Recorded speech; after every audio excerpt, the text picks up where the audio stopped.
Mesdames et messieurs, bonjour, bienvenue dans votre journal de 15 heures. Voici les titres de cette édition.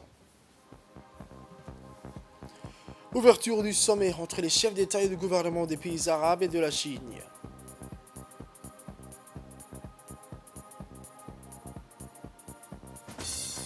Au Angola, le sommet de l'Organisation des États d'Afrique, des Caraïbes et du Pacifique se poursuit au Angola. Les détails de ce journal à présent, mesdames et messieurs, je vous disais dans les titres, le sommet de la Chine et la Ligue des États arabes s'est ouvert hier après-midi au Centre international de conférence du roi Abdelaziz du Riyad du Royaume d'Arabie Saoudite. Cet événement majeur de haut niveau entre la Chine et le monde arabe constituait une plateforme pour relancer la coopération Chine-État arabe, pour évaluer les relations bilatérales entre Pékin et les pays arabes, mais aussi de passer en revue les voies et moyens d'approfondir les liens et le partenariat sino-arabe. À son arrivée au Centre international de conférence du roi Abdelaziz, le président de la République, son Excellence El Hadj Ismaël Omar Guelleh, a été accueilli chaleureusement par le prince héritier et du vice-premier ministre du Royaume de l'Arabie Saoudite, M. Mohammed Ben Salman. Ensuite, le président a pris part aux côtés de plusieurs chefs d'État et de gouvernement des pays des États arabes, une photo de famille avant l'ouverture du sommet.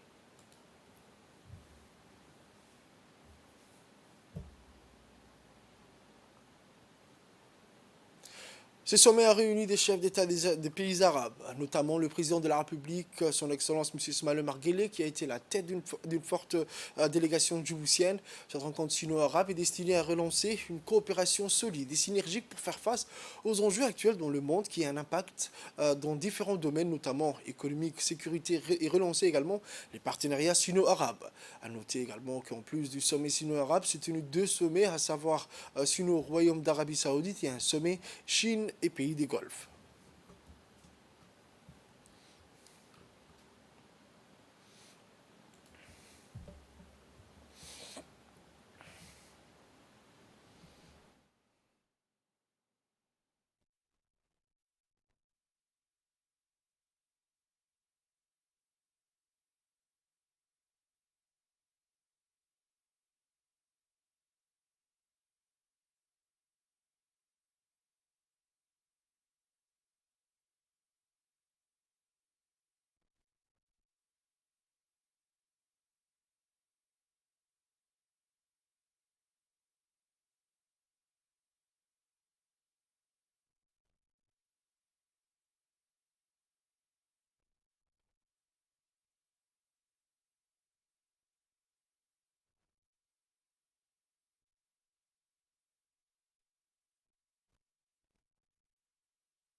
Le président de la République, son Excellence M. Ismaël Omar Guelleh, a exprimé ses sincères remerciements et une grande gratitude aux gardiens de deux saintes mosquées, le roi Salman Ben Abdelaziz et son prince héritier, son Altesse royale, le prince Mohammed Ben Salman Ben Abdelaziz Al Saoud.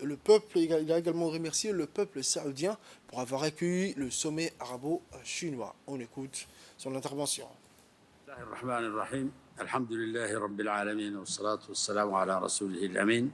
voudrais exprimer mes sincères remerciements et ma gratitude à mon frère, gardien de deux saints mosquées, le roi Salman bin Abdelaziz Al Saoud, et son prince héritier, son Altesse royale, le prince Mohammed bin Salman Abdelaziz Al Saoud, et le peuple saoudien frère pour avoir accueilli le sommet arabo-chinois et pour l'accueil chaleureux et l'hospitalité dont nous avons bénéficié.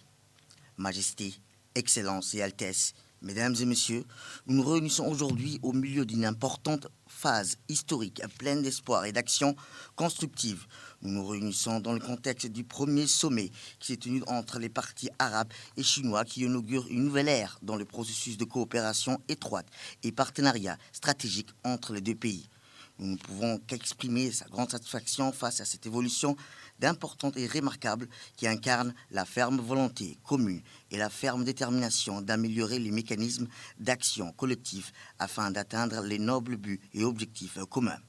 Mesdames et messieurs, notre valeur représente une opportunité et une occasion précieuse de présenter les progrès réalisés dans les domaines de coopération fructueuse existants entre les parties arabes et chinoises et d'explorer de nouveaux horizons pour le partenariat qui lie les deux pays À cet égard, il est d'une grande importance d'attiser l'esprit d'amitié et de coopération entre les pays arabes et la Chine et de travailler ensemble pour construire une société arabo-chinoise en crise et solidaire, aspirant à un avenir commun, meilleur et pressant les pas avec une confiance et fermeté vers le nouvel ère, s'inspirant de la langue et riche historique qui caractérise les relations arabo-chinoises profondément enracinées.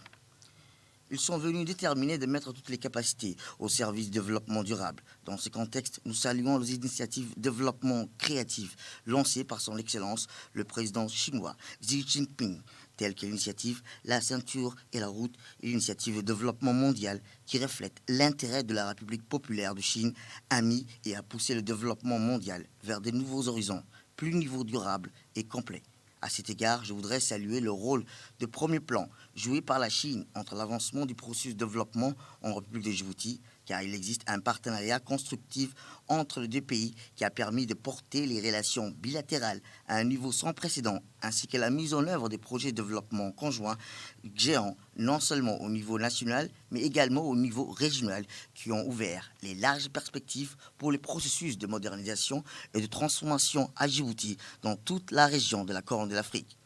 Votre Majesté, Excellence et Altesse, Mesdames et Messieurs, à la lumière de transformations internationales successives et des défis croissants, nous sommes plus que jamais appelés à renforcer la coopération et la coordination conjointe pour suivre le rythme de ces changements et à trouver des solutions innovantes et novatrices aux différents défis. À cet égard, nous soulignons l'importance du rôle que joue la Chine en tant que facteur d'équilibre dans les relations internationales en raison de son statut complexe qu'elle occupe dans le système international et dans le marché du progrès mondial. Nous soulignons également l'importance que représentent les pays arabes en tant que groupe international avec une situation géographique unique, un poids politique et une présence historique reconnue.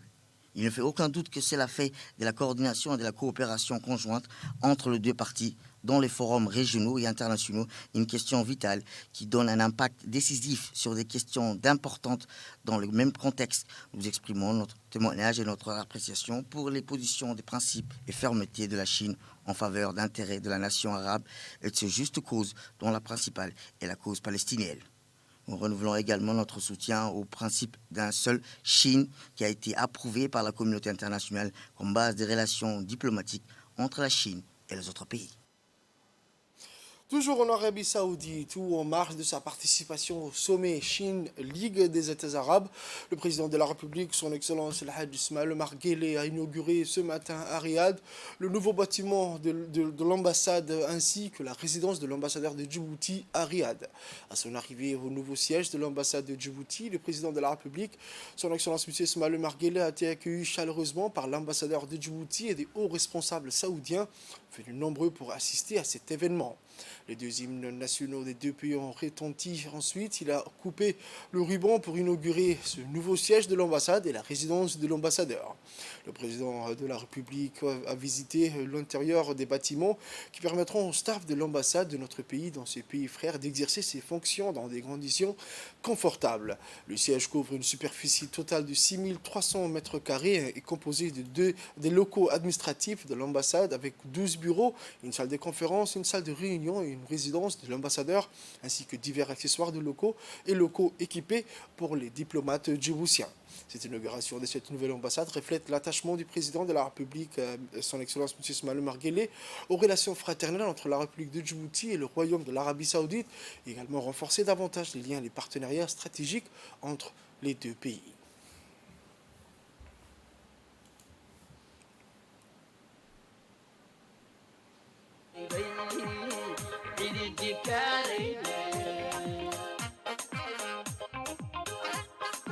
jaranjarooyin adag iyo intaad jiira soo dhaaftay eed meela qayrka ku jabay adigu soo jiidhay way runta lagama jeeste intaa jariya buur fanatay ee aad jabuuti awadeed jirab kasta u mudatay way qof jiraysan mooye shacbigu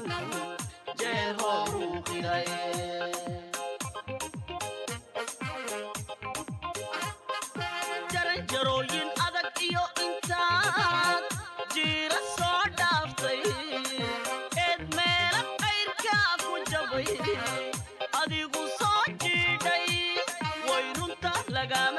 jeestay intaad jariya buur fanatay ee aad jabuutiya wadeed jirab kasta u mudatay way qof jiray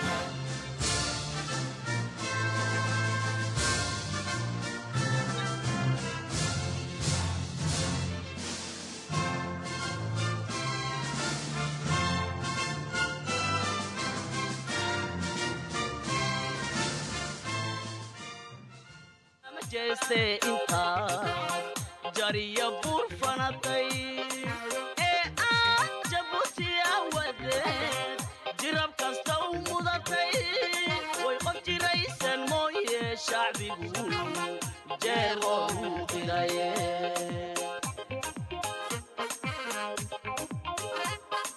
jawilagu disqaadiyo wax qabaad dunida soo jiitay ka jawaabka baahida jirtiyo waxay bulshadu jiijan jirida u yagleel horumar jiil dambi u aayo mashaariicda kala jaadka ahee qodobka laga jarayo jihaad baad ku keento raxmaan kuguma hoojiniye jawilagu disqaadiyo wax qabaad dunida soo jiitay ka jawaabka baahida jirtiyo waxay bulshadu jiijan jirida u yagleel horumar jiil dambi u aayo mashaariicda kala jaadka ahee qodobka laga jarayo jihaad baad ku keento raxmaan kuguma hoojiniye intaad hawl u soo jilib dhigtaa jaallow loog yahaye daliilka abaalmari dantaad jeer kastaba fuline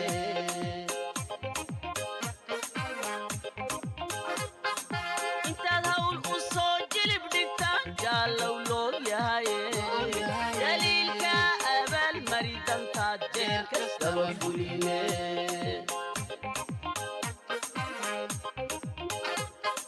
nacabkaagu jamal qaaf ku xidhan maarka jaaga sadiiqa jiro iyo intii jecel wanaagaaga cibrigii jiryow caafimaad nagula joog aabbo cadowgii jabyow caafimaad nagula joog aabbo jabuutina allaha nooga dhiga jagadii dhiigaanta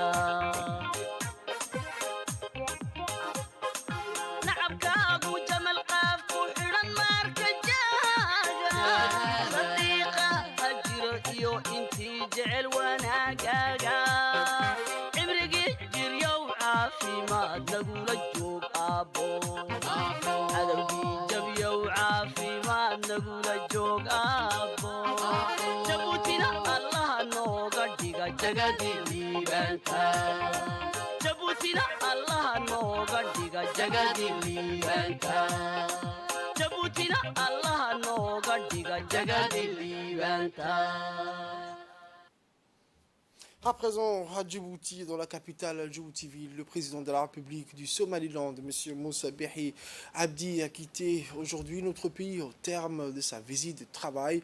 Plusieurs personnalités djiboutiennes du premier plan ont raccompagné l'hôte de marque jusqu'au pied de l'avion sur la piste de l'aéroport international de Djibouti.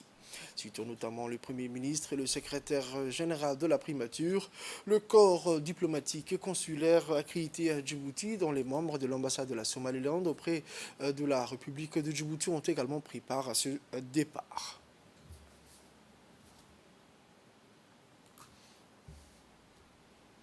La ministre de la Jeunesse et de la Culture, le docteur Hibo Moumin Assowe, accompagné de l'ambassadeur de Djibouti en Arabie Saoudite et de son conseil technique chargé des relations avec le monde arabe, a représenté Djibouti au 23e Conseil des ministres chargé des affaires culturelles des pays arabes qui a eu lieu le 7 décembre à Riyad, Royaume d'Arabie Saoudite. La conférence a porté cette année sur le thème de écoculture ou comment la culture est un vecteur essentiel dans les stratégies politiques de prévention et de sensibilisation contre les conséquences des changements climatiques. La problématique de l'écoculture a été beaucoup discutée par les différents ministres présents ainsi que les hauts responsables des institutions de la LESCO. Au cours du 23e Conseil, la ministre et son Excellence le Dr Hibo Moumin Assowe ont rencontré son homologue du Royaume de l'Arabie Saoudite. Ils ont pu échanger sur une meilleure collaboration entre les deux pays frères dans le domaine de la culture. Le 9e séminaire annuel de haut niveau sur la paix et la sécurité en Afrique, plus connu sous le nom de processus d'Oran, s'est ouvert depuis avant-hier 7 décembre 2022 à Oran, Algérie. Notre pays a été représenté à ce séminaire par l'ambassadeur Mohamed Ali Hassan, le secrétaire général du ministère des Affaires étrangères, accompagné par Moussa Jama Ali, premier conseiller de l'ambassade de Djibouti en Éthiopie, le colonel Omar Saïd, attaché de défense. Lors de ce séminaire, un certain nombre de points à l'ordre du jour ont été examinés, tels que la gestion des conflits, le désarmement, le contrôle des armes légères, les réponses africaines aux menaces émergentes pour la paix et la sécurité sur le continent et enfin combattre le fléau du terrorisme et de l'extrémisme violent en Afrique. Sport à présent, décidément, les 3000 mètres au jeu de la CGSOI ont vraiment sous la coupole des Djiboutiens. Après l'exploit féminin, les garçons confisqués ce vendredi le podium et ont offert à Djibouti le premier triplé de son histoire. Il s'agit de Mokhtar Idriss Samrieh, médaille d'or, Abdelazak Hassan Ahmed, médaille d'argent et Wabir Ega Hussein, médaille de bronze. Ces résultats sont les fruits de plusieurs mois d'entraînement dur et beaucoup de sacrifices. Quelle satisfaction de voir leur travail finalement payé. Mention spéciale à Para, l'entraîneur de la sélection nationale de la CGSOI qui a su inculper sa philosophie en un temps record. Le cérémonie de remise des médailles a vu la participation de la secrétaire générale du secrétariat d'État chargé des sports, Mme Khadiga Ibrahim, et du directeur des sports, M. Abshir Ali Hassan. Il faut connaître que pour le secrétariat d'État chargé des sports, à travers la Fédération djiboutienne d'athlétisme pourvoyeur des talents, l'athlétisme demeure l'une des principales disciplines qui promeuvent le sport national.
الله ما توحى كوجل استي أردكي صدق كنا متر أنا مدزور دم الديارني يعني كوهم.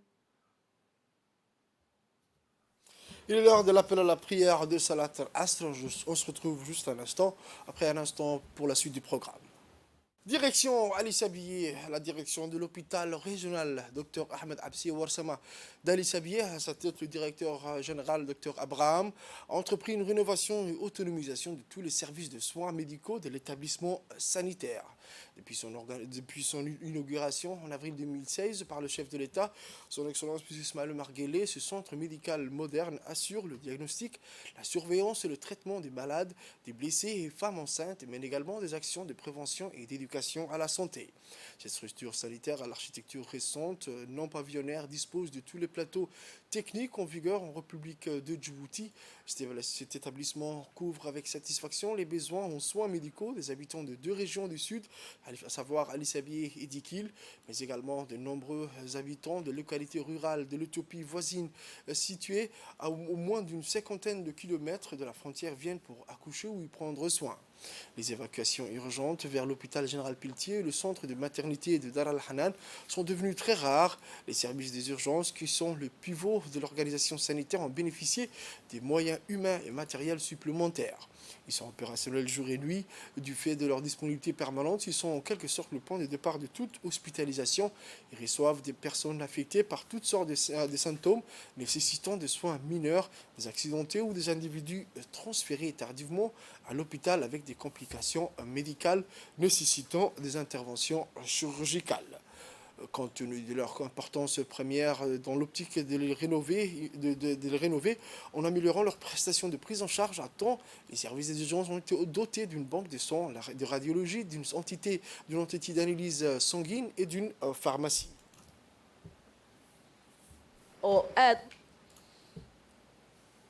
Au Bok, au nord du pays, le tout nouveau le sous-directeur régional des sports vient de clôturer un tournoi de football intitulé une mini-coupe du monde, organisé dans le sillage de l'événement planétaire Coupe du monde de la FIFA Qatar 2022, qui focalise en ce moment l'attention planétaire. Lancé le 24 novembre 2022, le tournoi placé sous la houlette du secrétariat d'État chargé du sport avait pour ambition de drainer l'enthousiasme et la passion des jeunes et moins jeunes suscités lors des matchs en direct. Il s'agit pour Bacha, le plus vieux jeune footballeur de Bok encore sur le terrain, de vulgariser les valeurs universelles prônées par sa discipline qui sont la compétitivité, la santé et la fraternité.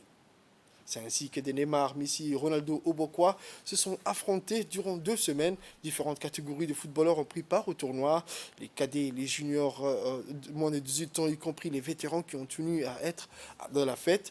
La finale qui a opposé les 2 meilleurs clubs du tournoi, à savoir Andoli et Plateau, s'est tenue le vendredi 9 décembre 2022 devant un stade omnisport bondé et animé. Ce sera finalement l'équipe du Plateau qui s'imposera par le score de 3-1. football cadet كمان. Pour les actualités internationales, je vous disais dans les titres, le sommet de l'OACP se poursuit à Luanda, la capitale angolaise. La lutte contre la pauvreté, les actions en faveur du développement durable et l'intégration dans l'économie mondiale des pays qui composent l'Organisation des États Afriques, des Caraïbes et du Pacifique restent les objectifs majeurs de l'organe dont l'Angola assure la présidence tournante pour les 3 prochaines années. La réduction des inégalités est l'un des engagements qui ressort de cette 3e journée de réunion, des réunions au cours desquelles l'importance des jeunes et des femmes dans l'Afrique de demain a été clairement établie. Les chefs d'État des pays de l'EACP sont censés s'engager à consolider la solidarité, mais pas seulement. Il est prévu que samedi, les travaux se terminent par la signature de la déclaration de Luanda où ces engagements seront signés. C'est tout pour cette édition de 15h, mesdames et messieurs. Merci à vous de l'avoir suivi.